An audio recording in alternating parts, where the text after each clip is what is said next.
All right. Hello and welcome to homeschooling. The first thing that you need to know about homeschooling is just to calm down. Everything's going to be fine. Don't focus as much on academics as you think that you need to. Put the relationship of you and your child first. Actually try to enjoy learning. Those are the things that actually end up keeping long term, much more than the specific things that you tend to learn. Those just tend to fall out. That's the first thing that you need to know about homeschooling. And the second thing that you need to know about homeschooling is that those of us in the homeschooling community have really strong opinions about sentence diagramming. I was just on a Facebook group, and somebody innocently asked what we all thought about sentence diagramming. Should we do it? And everyone just so neatly and immediately divided into into two sides, good guys versus bad guys, although which side each group really was the topic of debate. My goodness, it was like being in the flame wars of the 1990s again. You had on the one side people who, I'm overstating this, but believed that sentence diagramming will cure COVID and unite America once again. And on the other side, you had people who think that the lines, the horizontal and vertical and diagonal lines of sentence diagramming are iron bars forged by Lucifer himself to keep humanity shackled. I am a teacher. I've taught high school. I've taught reading in college. I teach middle school, and I teach elementary schoolers. And I've taught sentence diagramming for a really long time. And I need to say, I don't understand what people are getting so excited about, either positively or negatively. Sentence diagramming is, it's like a toy. It's like a toy, and maybe it's kind of fun, and probably it's kind of useful for some people, probably a lot of people, but definitely not for every sort of person. And we can just maybe like dial this back like 3 degrees and like maybe find a useful way of using it. Okay. So this isn't like a course or anything like that on how to do sentence diagram. I'm not the person to turn to for that sort of thing. I just wanted to show why I think it's useful and how I think it can be useful, used really usefully in a homeschool environment to do this sort of thing. Okay, so the really useful thing about sentence diagramming in my mind is that it helps people divide between the content of a sentence and the form of a sentence. That cuts off the top of the F, and that seems to mean to the F there. Very good. Helps us divide between those two things. Now, for some of us, writing just comes naturally, like a fish to water. I'm related to some people like that. To others of us, writing is just pure torture. I'm related to other people like that too. For those of us to whom writing comes easily, sentence diagramming is not necessary. For those of us who, sorry, I can't even say this. For those of us for whom writing is really difficult natively, sentence diagramming is still not necessary, but it might be kind of helpful. And let me kind of just give you a sense of how I do this with kids. All right, so it's really easy to get just bent out of shape as to what all of the rules of sentence diagramming are. So let's just start really simply for this. And honestly, if it doesn't progress much beyond this, that's fine. The basic idea of sentence diagramming is that words fit in different places in a sentence, and they do different things in that sentence. And so, and I'll use different colors here because my goodness, why not? You can have a really short sentence. You can challenge your kids, I guess, to come up with a 2-word sentence like fish, poop. I mean, honestly, the more absurd, the more scatological you can go with this sort of thing, just the better it can be. Fish, poop. Note that fish is the thing and that poops is an action. You can teach them the word subject and verb, but like that's not even, like in some ways, like even having the shape is supposed to mean that you don't have to teach words like subject and verb, right? The placement of this kind of does that. So you can do that, and once you teach them that, and then you can say fish poop, and you can put another one, fish pee there. It's an easy one. You could ask them, okay, what else could we say? What other word could we put here? Don't even say verb. Like I could say fish fly, and fish sleep, and fish do taxes. Okay, note two things. One, fish are terrible at doing their taxes. And secondly, you have two words in here. And you know, by like the official rules of sentence diagramming, like that's a big no-no. My goodness, who cares? Sentence diagramming was this thing that some dudes came up with, like, I think in the late 1800s, early 1900s, if I'm getting my history on that correct. Those people have been dead for more than a century. They don't care. Also, the system was not all of that great, right? This whole system of how to diagram sentences. People will sometimes say, well, it only works for English. Yeah, it doesn't even, right, like work for English all that well. So don't even worry about this. For like right now, like just like the fact that you're separating this thing from this action, that's fantastic. You can encourage your kids to come up with the most ridiculous sentences they possibly can that kind of ish fit in here. You can then like have like a day where you just like have them write absurd sentences like this. If you're studying something like, I don't know, maybe you're studying Napoleon. I really like studying Napoleon. I got a history degree when I was younger. Napoleon, I don't know, he fights. Napoleon, oops, was I using different colors? I can't remember. Sulks. Napoleon punches. Napoleon weeps. Napoleon whatever, right? Like in a minute, how many sentences, or how many words can they put in this blank? Make this a creative thing. Don't do the thing that schools excel at doing, which is taking something that is kind of fun and turning it into murder, turning it into like an instrument of medieval torture. Just kind of play with this. Here's the form, now play with this. Okay, that's all I would recommend doing for like the first day or two with this, unless they want to do more, in which case, great. If they hate that, maybe just stop right there. Maybe just like try to bring it up at some point in the future, or maybe even don't. The next step in this I'd recommend is you could say, I don't know, here, there, great, wonderful, that. And so now you could say dinosaurs, now let's be more specific. T-Rexes, much more interesting to imagine. Do you do ES for T-Rexes? I actually don't know that. I know a lot about dinosaurs and I don't know that thing about dinosaurs. T-Rexes fart. Okay, and now you can introduce them to the notion that a word that you could put here would be, and they're not going to have no idea what word could fit here until you show them one of them. Loudly. This is a paleontological fact. Everybody knows more than anything about dinosaurs that T-Rexes fart loudly. Okay, so if loudly could fit here, what other word could fit here? Oh, they fart dangerously. Don't stand too close to the T-Rex when it's passing wind, breaking wind. Right, like they fart frequently. You can kind of play with your kids' vocabulary levels when they do this too. See how many words they can come up with in a minute for this, right? They don't have to draw it. They can if they want. They don't have to write it. They can just say this orally to you. And then you can say, okay, like what are some two-word phrases you can put right here and right here? I like using colors because I like using colors. They're not necessary for this. They're just kind of fun. My goodness. This sentence diagramming can certainly stand to be made a bit more fun, so feel free to go with colors.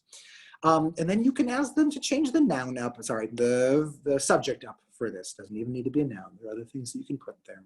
This is so much better than parts of speech, which is how most people learn to do this sort of thing. Doesn't even work. Okay, so then the next step after that, so have that be an entire day, right, is to do this. How many sentences can they come up with that? The next step would be to do this, and to do this, and to do this, and you can get really sort of ridiculous with this, right? Like T-Rexes swim gallantly, imbecilically, stealthily, punctiliously, and magnanimously. I hope your kids know all of those words, because goodness knows my kids don't. Okay. So you can just kind of play with that. And the next step beyond that would be to throw one right here. Now this is interesting because actually the word that you'd throw there, this is where you actually kind of get to start playing with actual like linguistics, right? This whole things are terrible ways of teaching actual linguistics, except for they kind of maybe sometimes do a good job, like the utter basics of this. So if you had like T-Rexes, raptors maybe is what I would have gone with if I had this to do over again. T-Rexes, I don't know, weep Okay, now what kind of word could you go here? Could go here? Maybe your kids could actually like take a guess as to that. I'm just gonna use purple here for all words that are at an angle. They might think like, well, like if I had a word here and that word kind of like applied to this thing, it like described this thing. Okay, so I should have another word that is down here that should describe probably not this thing, but probably this thing. Okay, so we could say sleepily. Oh wait, no, that doesn't work. You know, because no one who speaks English natively would say sleepily T-Rexes weep openly, right? The word sleepily just doesn't feel like it fits there. Okay, now that's interesting. All the other words over here had LYs at the end of them. Why doesn't this word? And then you can actually start to talk about the difference between adjectives and adverbs, right? Adverbs tend to have LY at the end of them in English, and adjectives almost never do. So you actually get into these conversations, and it's, I don't know, fun? It's kind of curious. It's the essence of play is that you have a structure, and then you do new things with it. You play with the structure, you try to expand the structure. You're not hemmed in by the structure. Look at like golf, right? Like all you have in golf is like a stupid ball and a stupid hole and a stick to whack the ball with. And that's all that it is. It's utterly simple. And golf is the art and skill of trying to do those things. And nothing else. Like the rules are then like the restrictions on this on golf then are like you can't use your hand to put the ball in the hole. You can't like walk up to the ball and like kick it with your feet and kind of dribble it in, right? You can only use the stick. Well, the restrictions for a sentence diagramming is that you can only put like one word on each of these slots, and it has to feel right. But inside of those restrictions, inside of those strictures, there is an infinity of things that you can do. You can have colorless green ideas sleep furiously on this. My goodness, right? Just these absolute nonsense sentences. Yeah, I mean, my goodness, I guess that's even it. Maybe the only other thing that I would say with this is that after you did that, the other thing that you'd want to do is this. And that is where you get into subjects, raptors this time. See, I'm learning. Raptors and what's a verb? It's just so hard. Like when you have to just think of a thing, right? Raptors bite. Yeah, not creative, I know. Raptors bite. Okay, wait. Raptors are Cretaceous, so Triceratopses. That's really a long word. Ceratopses. That's terrible. And now you can, with that, which is the object, right? We call this thing the object there, the direct object. Now you can get creative and go like this, or I don't know, you can go crazy and have like things coming off of your things there, or things coming off of your things coming off of your things, or you could just go nuts with this. The point is, do not take this seriously. This is a toy. Play with it. Okay, but after having said that it's a toy, I will say that I think that this is honestly useful because it helps students separate content from form.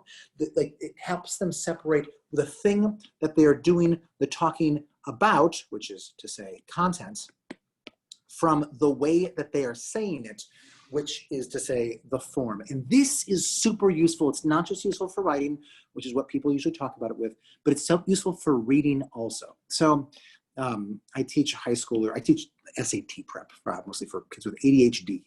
So I tend to work with a lot of people who've had a history of struggling with how to get their attention to work over a really long sentence like this, where like a third of the way through the sentence, they're just dead.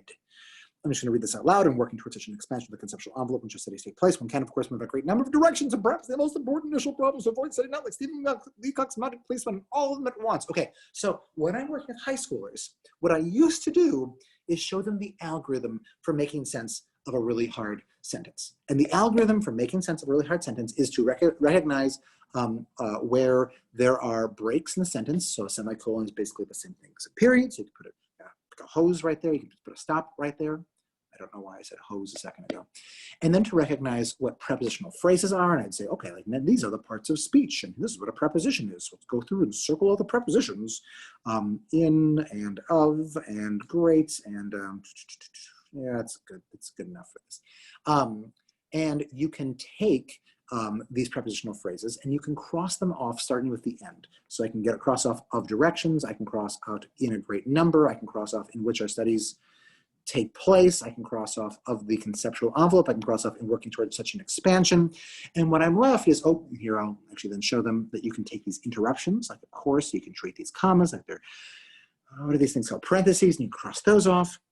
And then in the last part of this, you can cross off the words like and, because that's not necessary to have at the beginning of a sentence. And then you can see this whole thing here, perhaps the most important, I'll use different colors because that will make me happy. Perhaps the most important initial problem. Okay, what's a faster way of saying that? The important initial problem. What's a faster way of saying perhaps the important? Oh, perhaps the initial problem. What's a faster way of saying that? Oh, what's the perhaps the problem. What's a faster way of saying that? You can just say the problem. Just avoid setting out like, here's another one of these sorts of things, cross off this whole thing. Most people don't, I've worked with has ever even known that. So kill all that, and what are you left with? You have one can move. Okay, that seems dumb, that's not helpful, so then bring in back this. One can move in a great number of directions, period. Okay, that makes sense, right? And then the problem is to avoid setting out in all of them at once. Does that make sense? Yes, it does. Okay, anyway, I bring this entire thing up to say that, first of all, doing this is really fun with students. You can go through like the Declaration of Independence. I go through the Constitution with students, and like I have them do this, and it's great. It makes you feel really great. And after you do this, your own writing is never quite so wordy. It's always much easier to read.